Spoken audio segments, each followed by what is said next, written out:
सर्व पोलीस अधिकारी आणि कर्मचारी सगळ्यांना माझा नमस्कार। मी हेमंत नगराळे, पोलीस आयुक्त मुंबई शहर। महाराष्ट्र शासनाकडून कोविड-19च्या अनुषंगाने दिनांक 4 एप्रिल 2021 रोजी मार्गदर्शक सूचना जारी करण्यात आल्या असून त्याचे तंतोतंत पालन करणे अत्यंत आवश्यक आहे। त्यानुसार मुंबईत कलम 144 सीआरपीसी लागू करण्यात आलेले आहे। या आदेशामध्ये, लॉकडाऊनच्या आदेशामध्ये आपल्याला ज्या सूचना पाळायच्या आहेत, जनतेने सूचना पाळायच्या आहेत आणि आपण एन्फोर्स करायच्या आहेत, या सूचना मी थोडक्यात तुम्हाला सांगतो। त्या तुम्ही लक्ष देऊन ऐका आणि त्याप्रमाणे त्याच्यावर कारवाई करा। लॉकडाऊनमध्ये सगळ्यात महत्त्वाचं म्हणजे सोमवार ते शुक्रवार सकाळी 7 वाजतापासून ते रात्री 8 वाजेपर्यंत जमावबंदी करण्यात आलेली आहे। याचा अर्थ कोणत्याही ठिकाणी 5 पेक्षा अधिक लोक जमा होणार नाही सार्वजनिक ठिकाणी। त्यानंतर दुसरी महत्त्वाची पोझिशन आहे, सोमवार ते शुक्रवार या रोजी, या दिवसांमध्ये रात्री 8 वाजतापासून ते सकाळी 7 वाजेपर्यंत आणि शुक्रवारी रात्री 8 वाजल्यापासून ते सोमवारी सकाळी 7 वाजेपर्यंत संपूर्ण संचारबंदी लागू करण्यात आली असून कोणत्याही व्यक्तीला योग्य कारणाशिवाय बाहेर फिरता येणार नाही। शासन निर्णयानुसार वैद्यकीय व इतर अत्यावश्यक सेवांना वगळण्यात आले आहे। उदाहरणार्थ हॉस्पिटल्स, क्लिनिक, मेडिकल विमा कंपनी, औषध कंपनी आणि इतर वैद्यकीय सेवा, तसेच धान्य, फळभाज्या, बेकरी, दूध इत्यादी महत्त्वाची दुकाने सुरू राहतील। त्या व्यतिरिक्त इतर दुकाने सगळी बंद राहतील। ट्रेन, टॅक्सी, रिक्षा व सार्वजनिक बस सेवा या सुरू राहतील, परंतु त्याच्यावर रिस्ट्रिक्शन्स टाकण्यात आलेले आहेत। अत्यावश्यक सेवा देणाऱ्या दुकानांमध्ये मास्कचा वापर आणि सोशल डिस्टन्सिंग याचे पालन होत असल्याबाबतची खात्री करणे अत्यंत आवश्यक आहे। बसेसमध्ये फक्त सिटिंग अलाउड आहे, उभ्यानी प्रवास करणारे प्रवासी अलाउड नाही। त्याचबरोबर सर्व प्रवाशांनी मास्क घालणे अनिवार्य आहे। सर्व समुद्र किनारे, गार्डन, सार्वजनिक मैदाने, त्याचप्रमाणे अत्यावश्यक सेवेतील दुकाने सोडून इतर सर्व दुकाने व बाजारपेठा व मॉल हे बंद राहतील। सिनेमागृहे, नाट्यगृहे, वॉटर स्पोर्ट्स कॉम्प्लेक्स, सर्व क्लब, स्विमिंग पूल, सर्व जिम हे बंद राहतील। सर्व हॉटेल, बार बंद राहतील। फक्त पार्सल सेवेसाठी सकाळी 7 वाजतापासून ते रात्री 8 वाजेपर्यंत फक्त पार्सल सेवा ही सुरू ठेवण्यात येईल। परंतु जी रोड साईडची इटरीज आहेत, म्हणजे रस्त्याच्या बाजूला असलेली टपरी ज्याच्यामध्ये जेवणाचे खाद्यपदार्थ वगैरे असतात, अशा ठिकाणी बसण्यास मनाई आहे, परंतु फक्त पार्सल सेवा ही दिल्या जाऊ शकते सकाळी 7 ते 8च्या दरम्यान। सर्व धार्मिक स्थळे ही बंद राहतील। स्पा, सलून, ब्युटी पार्लर, सर्व स्कूल, कॉलेजेस हे सगळे बंद राहतील। कोणतेही धार्मिक, सामाजिक, सांस्कृतिक किंवा राजकीय इत्यादी कार्यक्रमांना परवानगी राहणार नाही। वाहतूक सेवा सुरू राहील, परंतु त्यामध्ये काही रिस्ट्रिक्शन्स टाकण्यात आलेले आहेत। जसे रिक्षामध्ये फक्त 2 प्रवासी प्रवास करू शकतील. तसेच टॅक्सीमध्ये फक्त 50% प्रवासी प्रवास करतील. आरटीओच्या परवानगीप्रमाणे जेवढी कॅपॅसिटी असेल, म्हणजे साधारण येलो आणि ब्लॅक टॅक्सी याच्यामध्ये फक्त 4 प्रवासी अलाउड असतात नॉर्मल टाईममध्ये, तर त्याच्यामध्ये फक्त 2च प्रवासी अलाउड राहतील. या काही महत्वाच्या सूचना आहेत. याच्यामध्ये आपण पोलीस अधिकारी आणि कर्मचारी यांचा अत्यंत महत्वाचा सहभाग या लॉकडाऊनमध्ये राहणार आहे आणि याच्यासाठी हा लॉकडाऊन यशस्वी करण्यासाठी आपल्याला काही गोष्टींचं पालन करणं अत्यंत आवश्यक आहे. तर पुढे मी काही ज्या गोष्टी आपल्याला करायच्या आहेत त्या सांगणार आहेत आणि ज्या करू नये या पण सांगणार आहेत. याच्यामध्ये सगळ्यात महत्वाची कोविड-19च्या अनुषंगाने महाराष्ट्र शासनाने दिलेल्या सर्व नियमांचे पालन न केल्यास अशा व्यक्तीवर योग्य ती कारवाई करताना पोलिसांनी जनतेशी संयमाने व सौजन्यपूर्वक संवाद साधून योग्य प्रकारे परिस्थिती हाताळावी. दुसरी, सर्व अधिकारी व अंमलदार यांनी जवळच्या रुग्णालयात जाऊन व्हॅक्सिनेशन करून घेणे अत्यंत आवश्यक आहे. वरिष्ठ अधिकारी यांनी त्यांच्या अधिपत्याखालील अधिकारी व अंमलदार यांनी व्हॅक्सिनेशन करून घेतले की नाही याची खात्री करावी. तसेच अधिकारी व अंमलदार यांनी आपले कर्तव्य बजावत असताना देखील स्वतःची काळजी घ्यावी. ज्या अधिकारी व अंमलदार यांना कोविड-19चा संसर्ग झालेला आहे त्यांची वैयक्तिकरित्या चौकशी करून त्यांना योग्य ते वैद्यकीय उपचार मिळतील आणि त्यांना इतर कोणतीही मदत लागल्यास त्या संबंधित सिनियर पीआयने ती उपलब्ध करून द्यावी. आपण हा लॉकडाऊन एन्फोर्स करत असताना बंदोबस्ताच्या वेळीस वाहनांची कागदपत्रे तपासू नये किंवा कोणत्याही कागदपत्रांना शक्यतोवर स्पर्श करू नये व आवश्यक असल्यास अशी काही शंका आली आणि तुम्हाला कागदपत्रे तपासणे आवश्यक आहे असे जर वाटत असेल तर ग्लोव्हचा वापर करून आणि तात्काळ सॅनिटायझरने हात धुवून तुम्ही स्वतःला सॅनिटाईज करून घेणं आवश्यक आहे. कारण होऊ शकतं त्या कागदपत्रांमधून तुमच्यापर्यंत हे संक्रमण होऊ शकतं.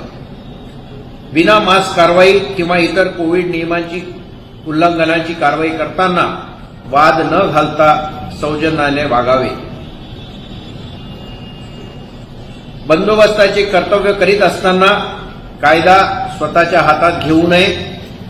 कोविड नियमाचे उल्लंघन करणाऱ्यावर कायदेशीर कायदा करावी. बऱ्याच वेळेस आपल्याकडे व्हिडिओ येतात, त्याच्यामध्ये कुणाला सूर्यनमस्कार करायला सांगतात, कुणाला उर्वशा करायला सांगतात, कुणाला माकड उड्या करायला सांगतात. हे योग्य नव्हे. ते कायद्यानुसार चुकीचे आहे. कारण असे चित्रीकरण होऊन आणि मग या सोशल मीडियावर अशा प्रकारच्या क्लिप्स या व्हायरल होतात आणि त्यामुळे जनमानसामध्ये पोलिसांच्या प्रतिमा मलिन होते. कर्तव्यावरील अधिकारी अंमलदार यांनी जेवण करताना नाश्ता करताना सोशल डिस्टन्सिंग ठेवावे. सगळे आपलेच आहेत असं समजून जवळजवळ बसून जेवण किंवा नाश्ता करू नये, कारण त्याच्यामुळे संसर्ग वाढण्याची शक्यता असते. कोविड काळात पोलीस ठाण्यामध्ये वाढदिवस, सेवानिवृत्ती आणि इतर कार्यक्रम यांना गर्दी होणार नाही याची काळजी घ्यावी. शक्यतो असे कार्यक्रम न केलेले बरे. प्रत्येकाने मास्क, फेस शील्ड व सॅनिटायझरचा वापर करावा आणि स्वतःला वेळोवेळी दिवसभरातून बरेचदा सॅनिटाईज करून घ्यावे. बंदोबस्ताच्या वेळी किंवा पोलीस ठाण्यात असताना एकमेकांपासून सुरक्षित अंतर ठेवावे. कोणाकडेही चौकशी करताना सामाजिक अंतर ठेवावे, आरोपीकडे तपास करायचा असल्यास अंतर ठेवावे आणि शक्य असल्यास पीपीई किट परिधान करावे. रुग्णालयात किंवा कोविड सेंटर येथे बंदोबस्ताकरता असलेल्या अंमलदारांनी किंवा तपासाकरिता जाणाऱ्या अंमलदारांनी पीपीई किटचा वापर करावा. कोविडच्या संदर्भात कोणतीही चुकीची माहिती प्रसारित होणार नाही याची काळजी घ्यावी. गर्दी असल्यास कोविड संदर्भातील सूचनाकरता मेगाफोनचा वापर करावा. सर्व पोलीस स्टेशननी आपल्या पोलीस स्टेशनला कमीत कमी 5 मेगाफोन असतील अशी व्यवस्था करावी, कारण येणाऱ्या काळामध्ये तुम्हाला मेगाफोनची अत्यंत आवश्यकता पडणार आहे. त्याचप्रमाणे तुमच्या गाड्यांवर, मोबाईल्सवर सुद्धा तुम्ही मेगाफोन लावून घेणे आवश्यक आहे. बंदोबस्ताच्या वेळेस रस्त्यावर बॅरिकेडचा वापर करावा. बंदोबस्ताकरता वापरण्यात येणारे साहित्य जसे तुमची लाठी, शील्ड, हेल्मेट यांना वेळोवेळी सॅनिटाईज करून घ्यावे, कमीत कमी दिवसातून एकदा किंवा दोनदा. आणि सगळ्यात महत्वाचं, तुम्ही ज्या ठिकाणी राहताय, तुमचं राहायचं घर आणि ज्या ठिकाणी तुम्ही ड्युटी करताय ते पोलीस स्टेशन किंवा ते ड्युटीचं ठिकाण हे स्वच्छ ठेवावे, जेणेकरून तिथूनच संसर्ग होणार नाही यासाठी आपण काळजी करणं अत्यंत आवश्यक आहे. आज रात्रीपासून आपला हा बंदोबस्त सुरू होणार आहे आणि या बंदोबस्तामध्ये आपले अधिकारी, कर्मचारी, कारण हा बंदोबस्त काही एका दिवसाचा नाही, 2 दिवसाचा नाही. आता सध्या जो लॉकडाऊनचा ऑर्डर आहे हा 30 एप्रिलपर्यंतचा ऑर्डर आहे. आता तो त्याच्यानंतर अजून पुढे कधी जाईल आपल्याला नक्की माहिती नाही, कारण कोरोनाचं संक्रमण येणाऱ्या दिवसामुळे हा लॉकडाऊन सुरू केल्यानंतर केसेस कशा वाढ होतात किंवा त्याच्यात कमी होतात हे बघितल्यानंतरच शासनाकडून पुढचे निर्णय घेण्यात येतील. त्याच्यामुळे आपल्याला बंदोबस्त प्लॅनिंग करताना आपल्याला जास्त कालावधीचा बंदोबस्त हा प्लॅन करायचा आहे. एकीकडे सगळे अधिकारी, कर्मचारी एकाच वेळेस लावून टाकले, दुसऱ्या दिवशी लावायला आपल्याकडे काही नाही किंवा तिसऱ्या दिवशी लावायला आपल्याला काही नाही, अशी परिस्थिती होता कामा नये. प्लॅनिंग व्यवस्थित करून आपल्या अधिकाऱ्यांना रेस्ट मिळाली पाहिजे, कर्मचाऱ्यांना रेस्ट मिळाली पाहिजे. त्याचबरोबर काही कर्मचारी ड्युटीसाठी सुद्धा हजर राहायला पाहिजेत. या सगळ्या गोष्टी एक सिनियर पीआय, एक एसीपी आणि एक डीसीपी या नात्याने तुम्ही बघणे अत्यंत आवश्यक आहे. जे अधिकारी, कर्मचारी ड्युटीवर असतात, ज्यांना कधी जेवणाची किंवा नाश्त्याची गरज पूर्ण होऊ शकत नाही, यांच्यासाठी सुद्धा आपण व्यवस्था करणे अत्यंत आवश्यक आहे. जिथे आवश्यक असेल तिथे आपण वेलफेअर फंडचा वापर करू आपण ही व्यवस्था करू शकतो. बऱ्याच ठिकाणी आपले गुरुद्वारे आहेत, गुरुद्वारामध्ये लंगर असतं. आपण जर त्यांना विनंती केली तर ते सुद्धा आपल्याला मदतीसाठी नेहमीच हात देत असतात. हा जो बंदोबस्त आहे बऱ्याच कालावधीचा आहे आणि याच्यामध्ये मुख्य त्रास जो आहे, मुख्य अडचण जी आहे की यामध्ये आपले अधिकारी आणि कर्मचारी हे सुद्धा कोरोनाग्रस्त होऊ शकतात. त्याच्यामुळे आता ज्या सगळ्या सूचना तुम्हा सगळ्यांना सांगितलेल्या आहेत त्या सगळ्या सूचनांचं पालन योग्य प्रकारे करणे हे अत्यंत आवश्यक आहे. यातून आपल्याला स्वतःला वाचवायचं आहे, त्याचबरोबर आपल्याला दुसऱ्यांना वाचवायचं आहे आणि तेही चांगल्या पद्धतीने. आपण बंदोबस्त करत असताना आपल्या बोलण्यामुळे किंवा आपल्या कोणत्या कृतीमुळे त्याचे पर्यवसन दुसऱ्या कोणत्या तरी गंभीर घटनेमध्ये होऊ नये याची आपण प्रकर्षाने काळजी घेणं अत्यंत आवश्यक आहे. नाहीतर बंदोबस्त राहिला एकीकडे आणि आपलं दुसरं अजून वेगळंच काहीतरी सुरू होईल. त्याचप्रमाणे कुणालाही त्रास देऊ नका, कुणाला टोचून बोलू नका किंवा कुणाची खिल्ली उडवू नका. असे कोणतेही प्रकार तुमच्याकडून होणार नाही हे आवर्जून बघणे अत्यंत आवश्यक आहे.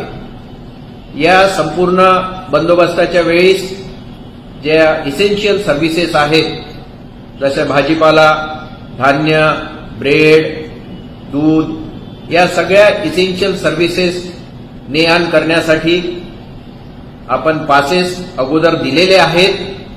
ज्यांच्याकडे जुने पासेस आहेत ते जुने पासेस अजून व्हॅलिड आहेत असं समजण्यात येईल. तुम्ही सर्व सिनियर पीए आणि सगळ्यांना कर्मचाऱ्यांना सांगा निक्षुणपणे की जुने पासेस ज्यांच्याकडे आहेत ते जुने पासेस व्हॅलिड राहतील, त्यांना वापरता येतील. आणि त्याचबरोबर नवीन जे पासेस आहेत ते स्पेशल ब्रँचकडून आपल्याला सप्लाय करण्यात येतील. अगोदर डीसीपी हे पासेस इश्यू करत होते वाहनांचे आणि लोकांचे इसेन्शियल सर्व्हिसेसच्या, परंतु आता आम्ही निर्णय घेतलेला आहे की एसीपी दर्जाचे अधिकारी हे आता पासेस इश्यू करतील.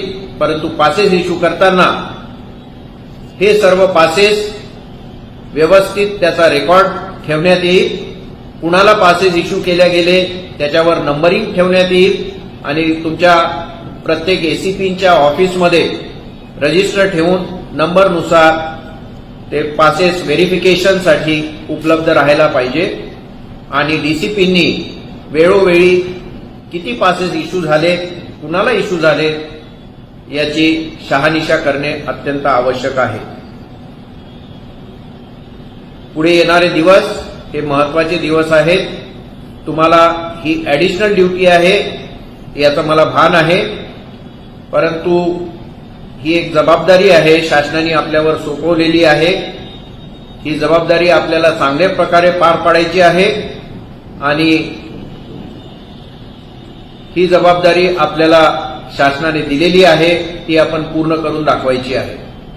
याचबरोबर तुमच्या हद्दीमध्ये राहणारे गुंड, समाजकंटक या संधीचा फायदा घेऊन दुसऱ्या काही गोष्टी करू शकतील, समाजामध्ये तेढ निर्माण करू शकतील किंवा अजून अशा काही गोष्टी करू शकतील ज्याच्यामुळे समाजामध्ये काहीतरी प्रॉब्लेम होतील. तर या गोष्टीसाठी तुम्ही अलर्ट असणे अत्यंत आवश्यक आहे. तर या बंदोबस्तासाठी माझ्या या सूचना आहेत. आपण सर्व डीसीपींनी, सर्व एसीपींनी, सगळ्या सिनियर पीआयनी या प्रत्येक बंदोबस्तावरच्या कॉन्स्टेबलपर्यंत, सगळ्या 100% कॉन्स्टेबलपर्यंत या सूचना पोहोचतील याची खात्री करा. बऱ्याचशा गोष्टी कुणाला समजत नाही किंवा भ्रम निर्माण होतात, तर असं काही होणार नाही अशी मला आशा वाटते. जय हिंद, जय महाराष्ट्र.